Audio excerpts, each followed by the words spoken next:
What's going on, everybody? It's your boy JB. Long time no see, but I'm back with another review. This time I'm talking about Coming to America. That's right, Coming to America is the sequel. It came out last week on Amazon Prime, and this time it's my time to talk about it. Y'all had a week to talk about it, so I'm going to do my normal non-spoiler talk at the beginning, but at the end I'm going to get into a little bit of some spoilers, get a little bit of my opinion out there. But this is one of my favorite movies, and it has been since I was a child, so I feel like for this one, I need to get dressed for the occasion. So let me try. That didn't work. That usually does. Let me try this. There we go. And I clean. No, I know it's a little bit over the top, but I gotta represent for Zamunda.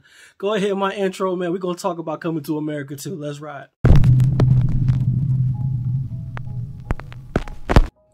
Alright, so before I get started, I want to remind you guys, if you haven't already, like the video, share the video with your friends, subscribe to the channel if you haven't, and don't forget to hit that bell if you haven't already so you don't miss a video. It helped me beat my biggest enemy, the YouTube algorithm. That must be giving me a hard time, man. I'm just trying to beat him just one time, so go ahead and do that for me. So for a quick reminder, if you're new to my video reviews, this is how they usually go.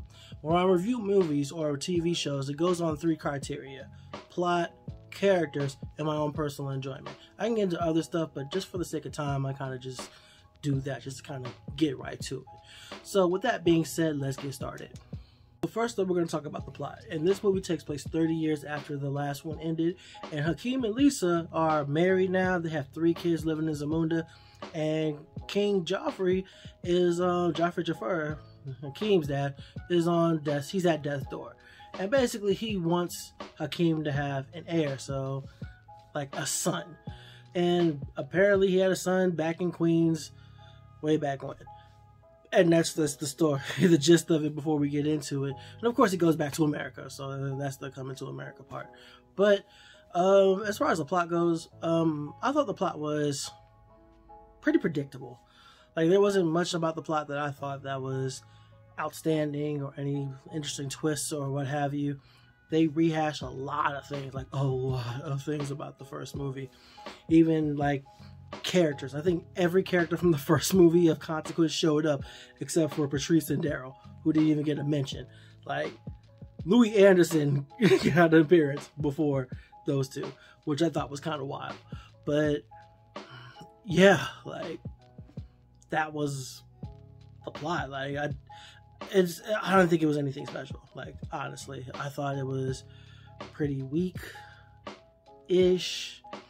and it just was what it was. It was just there in place to tell jokes and whatnot. So in terms of plot, I kind of have to give it a thumbs down. It just wasn't that interesting to me. Sorry. Now, in terms of the character of the story, I feel like they introduced a lot of new characters in this movie. Wesley Snipes as Colonel Izzy, I thought he was extra and over the top, and you could tell he had the most fun with this role, and to me he stole every scene.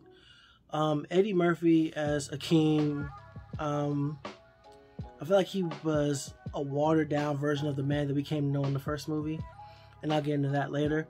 I feel the same thing to a degree with Semi, played by Arsenio Hall. I feel like some logic parts were missing with certain characters as well, and that the biggest perpetrator of that is Lisa, played by Sherry Headley. And yeah, and I'll get into that in the spoiler part, so you don't have to worry about me spoiling the movie for you, and I'll let you know before I do that. But yeah, they did introduce a lot of new characters, and the runtime didn't really fit for a lot, so they kind of had to rush through a lot of character arcs, or rush through a lot of character development, or some arcs and things were just resolved without properly addressing them. But whatever. The plot the characters were they were good characters. I felt a lot of them had a lot of promise, and they either halfway fulfilled it or didn't reach the full potential. And I feel like the biggest 2 characters in that regard was Akeem's son and his oldest daughter. And I feel like those characters were loaded with promises, and I really didn't care about Akeem's son like that. Like, I didn't care about him to the point that I don't even remember his name. His oldest daughter, though, like, she had a lot happening for her. She had a lot going into the plot, and a lot of ways they could have done with her character, and for the sake of time and everything else, they kind of brushed through a lot. But ultimately, like, they did well by her character. It's kind of hard for me to give this a thumbs down for the characters, because it's really just, I don't know. I can't give it up, I can't give it down. So I just kind of got a thumb in the middle, because the characters were what they were. If you watch the first movie, then you know a lot of them, and the newer characters, they didn't get an opportunity to really shine like you would hope so. So that's just what it is from me. Sorry. Now, as far as my personal enjoyment is concerned, this movie was very meh. Like, if they didn't make this movie at all, I would have been fine. I didn't need this movie. I don't think we really wanted this movie. But, you know what I'm saying? We support the culture, and we support Eddie Murphy, and, you know, he's one of our cultural icons. So we'll check it out for the sake of it. But this movie was just, enjoyment-wise, I said, what the hell, a lot during this movie. And some of it was out of genuine laughter. Some of it was just funny to me because I was enjoying myself, and some of it was like, what the heck just happened? And I felt like the movie was silly a lot. And I guess to frame this better, I felt like The First Coming to America was a movie that happened to be funny. Like, I feel like a lot of Eddie Murphy's best movies and a lot of the better movies that are funny are telling stories with funny instances in them. And this movie was trying to be a funny movie. Like, they were trying to wedge funny stuff in there. They're trying to wedge stuff in there that was funny to make you laugh. And it ends up coming off as kind of campy and kind of silly. And that's why I said just, it just is what it is for me. Like, I'm just, I'm sorry I keep saying that, but that's just what it is, man. That's just how I feel. Another problem I have with the movie is that they relied a lot on callbacks from the first movie. Like, whether it's direct scenes or lines or references or just direct happenings. And I feel like movies, like, when you do a sequel, you can't lean so heavily into what was. You kind of have to let the past do let it be the past what it was, and just do your own thing. And this movie really didn't do that. It just leaned into it too hard with that in trying to be funny, and a lot of it fell flat for me. Or like, okay, hurry up, I've seen this before in the first movie. Like, I'm watching this movie because I saw the first movie. I don't need to know how Akeem and Lisa's story like 20-11 times. Like, I saw the first movie. That's why I'm here. And yeah, man, it just, I don't know. But it wasn't all bad, though. There were some jokes in there that were funny. There were some character moments I thought were really good. Like I said in the character part of this video, a lot of them involved Wesley Snipes. I thought he was hilarious. I thought that Akeem's oldest daughter, I thought she was really interesting of a character. And the romance between Akeem's son and his hairdresser, thought that was interesting, even though I saw that coming from a mile away. But yeah, man, it just is what it is ultimately, man. It just, like, I'm not gonna sit up here and crap on the movie because I can't, in good faith, I can't give it a thumbs up. But I'm not gonna give it a thumbs down either. I'm gonna go middle here again, and I don't know. But I'm gonna get into spoilers, and spoilers is gonna start in 5, 4, 3, 2, 1, now. Now, I've seen on the internet how this movie has got its people who love it and the people who hate it. Now, as far as where I stand overall in the movie, I'm really in the middle here, because I didn't think it was that good. I didn't think it was that bad either. I can see why, if you're not leaning so hard into like the past and rehashing things and trying to live the past, just enjoy things for what it is, then I can see how you like this movie. But if you're a fan of the first one and you like structure, like story, and you're not like a serious moviegoer, then I can see how you cannot like it. Some of the jokes were corny. I thought a lot of them were corny. I got sick of the callbacks. Like, I got real sick of the callbacks. I think the only one I really appreciated was when Akeem and the baby elephant from the first one is now grown. I thought I appreciated that one, but the actual flashbacks, I was done with it. And one major issue I have with the movie is, how do we know that's Akeem's son for real? Simi's dad, a shaman, said, oh yeah, by the way, you got a son in New York. They didn't even blood test him. They just took his word for it. And then on top of that, and we live, oh my God, let's talk about this real quick, because we live in an age where consent is a real thing. Akeem basically was, well, they know basically, he was sexually assaulted.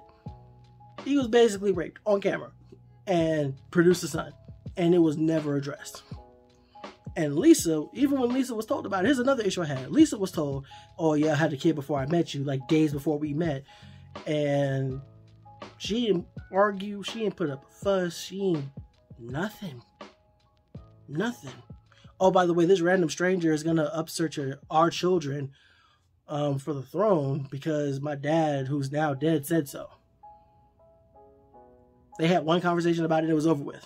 And that's a thing that was a recurring theme in this movie. They had a lot of arguments, a lot of character points that were just there one moment and either quickly resolved or buried. And that happened throughout the movie, and it drove me crazy. Now, the logic in me should be more upset at the fact that Akeem's son and the hairdresser fell in love and absconded and wanted to get married in a week, because that was basically a week. But I'm more upset that they had the issues between the daughter, who was trained, and they never really addressed it until the end where the happenstance happened. And she didn't like the brother when he first stood up on the scene. They had one conversation and the beef was squashed, and she was just okay with him being king after her being trained her whole life where there was no resentment, there was no nothing. She was just ready to serve. And I thought she deserved way better than that, and I'm glad at the end of the movie that she did, because that to me was just, that was trash. That was bogus. Like, I really feel like this movie, with everything they did with it, especially with them dumping a whole bunch of new characters, could have benefited from a series, because everything was just kind of just rushed in. This man learned his family tree. He did all the princely stuff, and like, he got his sister on his good side, and he fell in love with a girl that wasn't the girl he was supposed to marry in a week, and we're supposed to just accept that. No, I can't do it. I'm sorry, I can't do it. And I just have issues with that, and I just have issues with this movie. But I can see the people who do like it, why they would, because there are some genuinely funny moments, there are some genuinely good moments. Like I said, Wesley Snipes, he stole every scene he was in. I really liked his character. I can tell he had a lot of fun with this. Akeem was fun at times. Simi was fun at times. I feel like the disrespect towards Simi was over the top, and I felt like Akeem was somewhat of a parody of himself in the first movie. Like, there were some glimpses of the guy we saw in the first one, but they really went out of their way to be silly in this movie, and it doesn't work for me, but I can see why it would work for some people. I don't know, like I said, it's a really middle of the road experience for me. And I say middle of the road, but just really teetering on the down part, because I don't do silly movies like that. I like movies that happen to be funny. I don't like movies that try to be funny. That's just me, in my personal opinion. But you have yours, and I want to hear about yours. Just let me know in the comment section below on the thingamabob, and let me know what you thought, because I want to know what you guys think, because I want to talk about it with you guys, because this is obviously a cultural thing. I know I normally do nerd stuff, but you know, I had to step outside and do this one, because who doesn't love Coming to America? So yeah, overall, But I want to thank every single last one of you for tuning into this video. Like I said, like, share, subscribe if you haven't already. Hit the bell for notifications so you don't miss a video in the future. I got 2 more reviews coming this week. I normally do like 1 video a week, but I know I'm way behind. Like I told you guys, I think this is my first video of the year. So happy holidays, guys, I guess. So I need to catch up. A lot's been going on. I'm going to explain it all on JB Versus the Podcast. Yes, JB Versus the Podcast is coming back. And I got the homie BK Spades coming on it. So check that out when that drops. And yeah. Zamunda Forever. Yeah. The Midnight Train of Zamunda. Like, this movie is so silly. Oh my God. But that's it, guys. I hope you guys have been taking care of yourselves and each other. I hope you guys have been staying safe out here in the panini that we're all stuck in. And I really hope that you guys have been, you know, trusting the process and keep doing what you guys, keep rocking out, man. Keep doing what you're supposed to be doing to go the place you're trying to go, man. Stay down, man. Just do what you're supposed to do. So yeah, I will see you all in the next one. I'm not sure which one I'm going to drop next, whether it'll be Raya the Last Dragon or WandaVision. But it's gonna be both of those at some point this week, so just be on the lookout. Like I said, hit that bell, man, if you haven't already. But I'm rambling too much. Yeah, man, y'all be easy. Y'all take care. JB out.